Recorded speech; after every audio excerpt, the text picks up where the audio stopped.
Well, hello there, everyone. Hopefully, this finds you doing wonderful today. It is Sunday, July the 17th, year 2022. I'm going to quote I'm not going to actually quote a biblical passage, but it's Matthew 4:19, if you care to look it up. Anyway, before I get started, I am not a financial advisor. I'm not a child psychologist. I'm not a CPA. I'm not an attorney. I'm nothing like that. I'm just Masky, a blue-collar guy. But what I want to talk on today is something that I haven't really heard any other YouTuber talk about it. Now, granted, I don't watch every YouTube channel out there, so I'm sure you can find some other YouTuber that's talked about it, okay? I will bring up some other YouTubers, though, who, in my humble opinion, I think they're doing it the wrong way, okay? Something I hear a lot of YouTubers talk about is investing in real estate to create generational wealth, okay? Generational wealth. I'm going to talk a little bit about how to create your family fortune. I'm not going to talk about how I'm going to leave a legacy behind to help 10 million people or 5,000 people or whatever it might be. I'm going to talk about what you can do to create your own legacy within your own family. Okay? Your own family fortune. That's what I'm going to talk about. A couple of the YouTubers who are much more known than I am. Okay? They give lip service to this. Okay? I'll explain why. And I'll talk in a roundabout way perhaps, but I want to relate it to how I raised my kids and how they turned out. All right? So, one Bigger Pockets guy, I don't think it no longer works for Bigger Pockets, but it's Brandon Turner. He's written a couple books that are behind me. I like him. But he had a child a couple years ago, and he made videos about how he bought, I think it was a fourplex for his child with the intention of paying that off in 18 years, I think. Where when his kid then was on the way to go to college, she would have, I think it was a girl, she would have options. She could sell the property and have all that money. It'd be her property. She could use the income to help pay her expenses, whatever it may be, okay? He's going to help her. And most people would say, whoa, that's great, okay? I will talk about other YouTubers. Michael Zuber, he wants to help the masses. He says he does. I don't know if he talks about generational wealth, but I think if I remember right, he has an adult daughter. I believe he's made the comment in some video that she does not invest. Okay? Chad Carson, he has a couple kids. They lived in Ecuador for 17 months. They're in the process of moving to Spain now. The kids are experiencing a great life. Chad invested in real estate. He retired young. The kids are getting everything they need. Okay? Other YouTubers, you can look at them. Dion has kids. Okay? As far as I know, those kids don't invest. Dion will create wealth and maybe he'll leave it to his children, but they don't invest. Okay? My kids do invest. Okay? And I was asked in a comment to talk about how you teach children how to invest. I'm going to do more than that. I'm going to talk to you about how you can teach your children to invest, but how you can create family wealth, a family fortune. Not just lip service to legacy wealth, not just that. And this is for people who don't even have kids. Create your own wealth, and as you get older, figure out what you want to do with it when you do pass away, because there's nothing more certain than taxes. Paying taxes is death. We're all going to die, okay? So, but meanwhile, we have to enjoy the years before we do die. All right, so with that being said, I have two boys. They were born 4.5 years apart. The oldest was born in the country or the island of Puerto Rico. The youngest one was born in Virginia. All right. I've been married now for 32 years. All right. So we raised these two kids. We were young when we had the first one. We were 25-ish, I think. When he was born, I was in Puerto Rico. I was in the Navy when he was born. I love to read. While my wife was pregnant, I read books on how to raise children. And I forget the names of them. I don't have them anymore. I read them when my boy was young. I read, things to do. Certain things I absorbed. Other things I was like, no, I'm not going to do that. Okay? But what I did, when I left the Navy, active duty, I ended up becoming a police officer. Around that same time, yes, at the same time, I think. No, shortly before I went to the police academy, a couple months before, I had my second son. All right, so when I got hired in 1998, making $23,000 a year, and I had just closed on my house while in the police academy, and one paycheck was my mortgage, and the other paycheck had to pay for my wife, me, my 2 kids, my 105-pound German Shepherd, my cat, my 2 parakeets, heating, etc., etc., etc., all expenses, and money was tight. It was super, super tight. I did not plan this back then, but I did plan that my kids would go to college. I told my boys from a young age, you will go to college. There's no ifs, ands, or buts. Maybe I wasn't talking to them like this way, but I talked to them like this.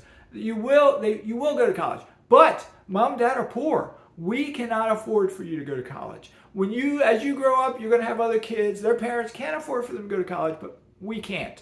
So what you have to do is do the best you can do in everything. Your schoolwork, all of your schoolwork, everything.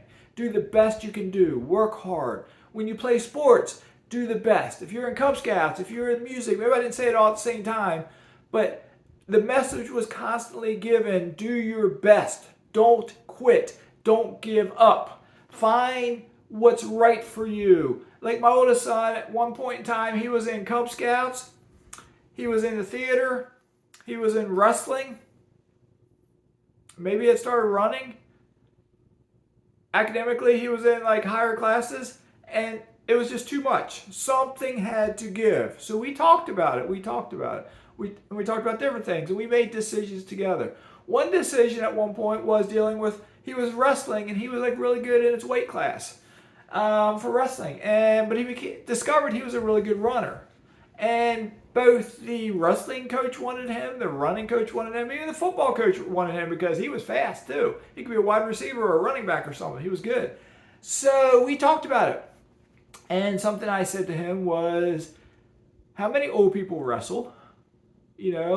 And we talked about it. He said, well, if you look at college wrestlers, you look at Olympic wrestlers, they have cauliflower ears, they have squashed up noses, and they usually retire in a fairly young age for the most part. They don't do it for life. How many football players play football when they're old? Not too many. How many runners, how many old people do you still see running? 90 years old sometimes running. Yeah, it's something you can do for life. And so he became a runner. So did my youngest son. As they were growing up when they were younger, we didn't talk necessarily about investing, but I bought individual stocks in 1999. I bought mutual funds in 1990. 1999, I sold my mutual funds and I started buying individual stocks. I guarantee you, along the way, I brought up stocks. As they were getting older, I remember being out and about, and we had to get dinner somewhere because we were famished. I'm hungry, my wife's hungry, the kids are hungry, wherever we were at. And we're like, well, our choices are Cracker Barrel, Texas Roadhouse, and whatever else I had because I owned stock in those companies. And I was like, if we're going to pay the money to eat out, let's at least help our company so maybe it'll help the stock a little bit, even though we're just doing a teeny tiny part.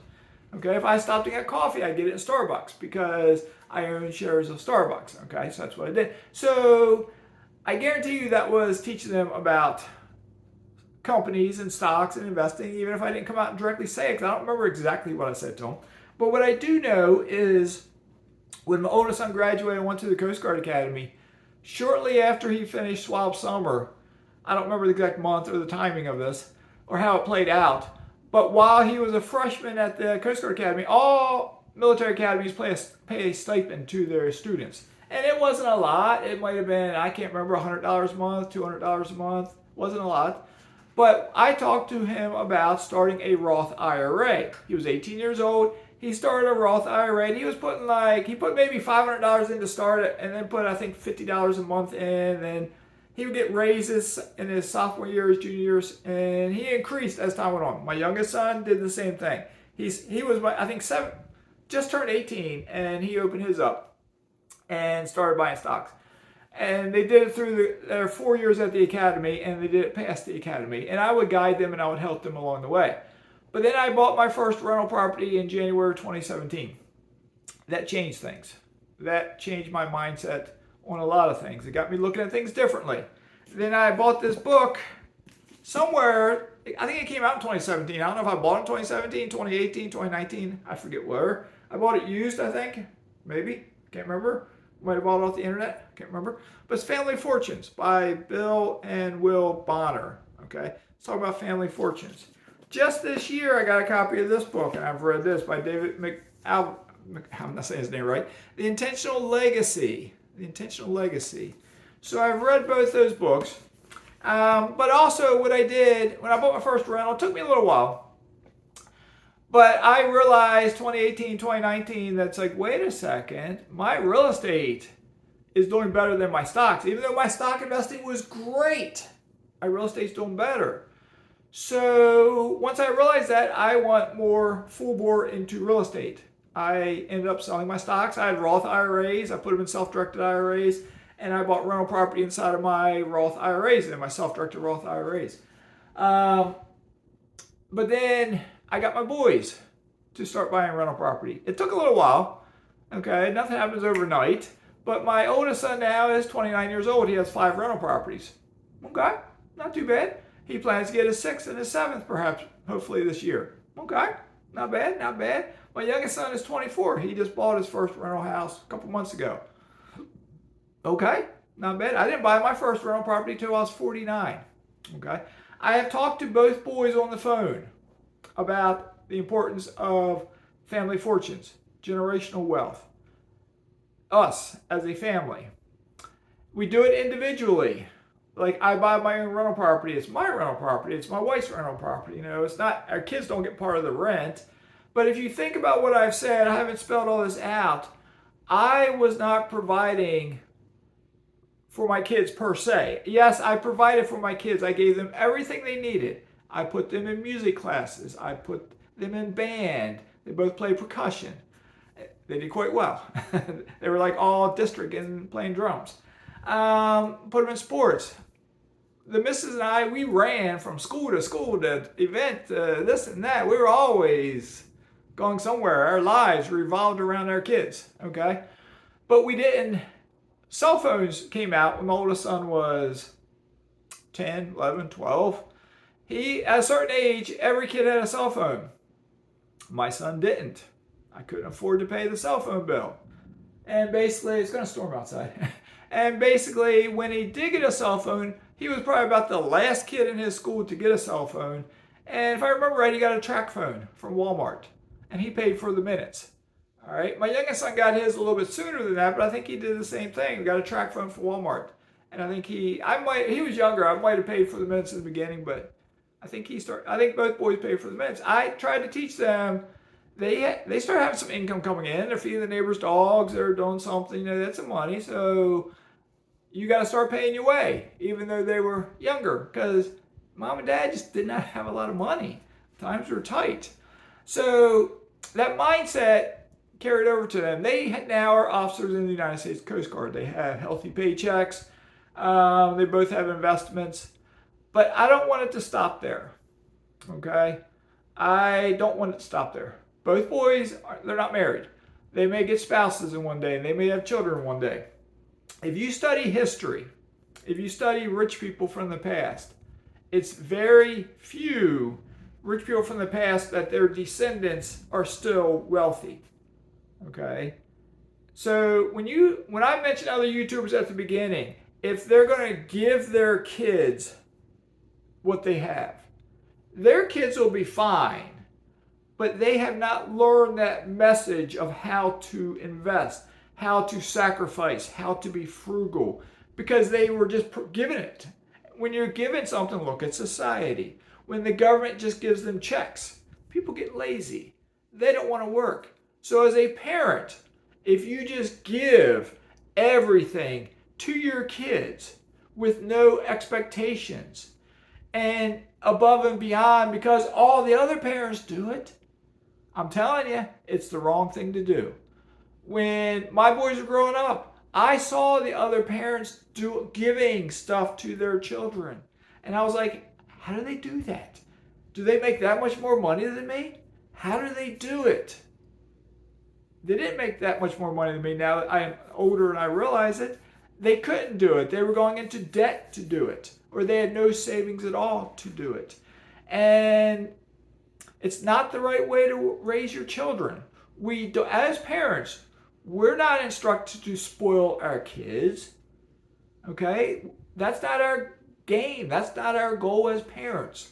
Yes, we're not going to starve them. Yes, we're going to take care of them. Yes, we're going to love them to death. Yes, when your spouse is pregnant, you're going to read to your child during the pregnancy so they start hearing your voice and hearing the talking. And yes, when they're babies, you will read books to them because that's what Mazske did. I read books to my kids before they were born and after they were born. My last cool memory was both boys were, I think, teenagers. And I was reading the Jungle Book to them. And they were like older, and I was reading it to them. It's like they were having fun with it. But I think that's the last memory of me really reading a book to them, I think. It's my morning cup of green tea. I normally drink a second one in the afternoon if I can. I've got a healthy storm looking to brew out there. So anyway, back to talking to kids about investing. You don't have to start. It's not just one thing you do. You don't start when they're 5 years old and say, hey, you need to buy real estate like daddy or mommy. This is what we do. You need to buy stocks like this. Or this is what we're saving for you, and when you're 18, we're going to give you a rental house to help you get started. No. We're not going to do it that way. What we're going to do is to love our kids, take care of our kids, read books to our kids, tell our kids that we don't have a lot of money, and because we don't have a lot of money, we have to work for it, and we have to earn it, and we have to save our paychecks, and we have to invest our paychecks. And by investing, we will create a better future for us. But in the meanwhile, put a sweater on because in the wintertime, we can't afford the heating bill and it gets a little cold in the house. All right, you got to do what you got to do. All right, so yes, you talk to your children when they're young about investing. You don't give it to them. You teach them how to do it. Knowing what I know now, you do it for a reason. You teach them how to do it so as they get older, they're learning, they know how to invest. Because as I get older, I have a portfolio now. I'm pushing multi-millionaire status, okay? I'm like 1.9-ish million in my net worth, okay? Not that it means a lot. But if I were to die today, my kids get it. If my wife and I both died, my kids get it. If they get, and let's just say it's $2 million in assets. If they each get $1 million in assets and they don't know how to invest, it's party time, right? Maybe not for them, but maybe they have children. And the kids are like, wow, we're rich. It's party time. No, that's not the way to do it. What you got to do is talk to them when they're younger. And you gauge your own child of how, I don't know, how intelligent they are, how well they grasp a subject. Some kids might grasp it when they're 6 years old. Some kids might not get it till they're 12. Every kid's different. I didn't per se talk to my kids when they were younger about investing. I did talk to them about that free college. And when my oldest son was in the second grade, I think with Miss Bean, second grade or fourth grade, I think it was second grade, they had to do presentations of what they want to do when they grow up. And he did a presentation on that he wanted to go to the Naval Academy. And the teacher really liked it because, if I remember right, her or her husband were both in the military and her kids were both planning to go to military service academies. They may not have been in them just yet, but they were planning to go. And they did. I think they both her kids went to a military service academy. And so did both my boys. But anyway, so as a young age, they knew mom and dad didn't have a lot of money. And they knew they had to work hard to do the best they could do. And all of us, our best is not the same for all of us. We're all different, okay? We're all different on what our best is. Just do the best you can do. Don't give up. And this is what important traits for real estate investing. Don't give up. You'll get knocked down. You'll get stomped on sometimes, but get back up and keep going. Because what I'm saying is you might have 4 or 5 rental houses and 3 or 4 tenants are not paying and they're getting evicted and you don't have a lot of rent coming in and it's tight because you got to pay 5 mortgages and you only got 1 rent check or 2 or whatever. Keep plugging away. Keep persevering. If you learn those traits when you're a kid, it's easier. If you're an adult and you don't have those traits, learn them.